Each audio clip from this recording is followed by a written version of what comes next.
Welcome to the cafe. Today's poem is Imperatives for Carrying On in an Aftermath by Natasha Trethewey.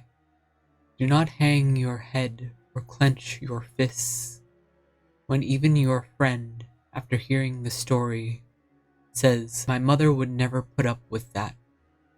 Fight the urge to rattle off statistics that, more often, a woman who chooses to leave is then murdered. The 100th time your father says, "But she hated violence. Why would she marry a guy like that?"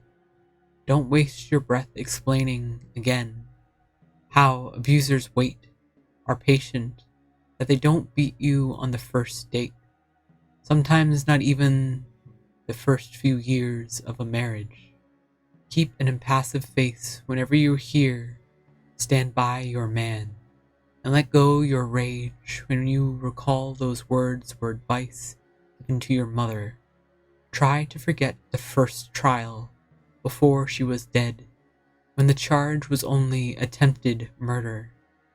Don't belabor the thinking or the sentence that allowed her ex-husband's release a year later, or the juror who said it's a domestic issue, they should work it out themselves. Just breathe when, after you read your poems about grief, a woman asks, "Do you think your mother was weak for men?"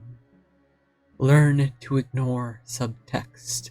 Imagine a thought cloud above your head, dark and heavy, with the words you cannot say. Let silence rain down. Remember you were told by your famous professor that you should write about something else. Unburden yourself of the death of your mother, and just pour your heart out in the poem. Ask yourself what's in your heart, that reliquary, blood locket, and seed bed, and contend with what it means.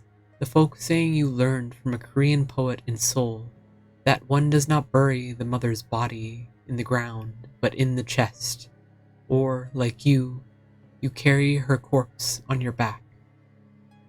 The door is always open.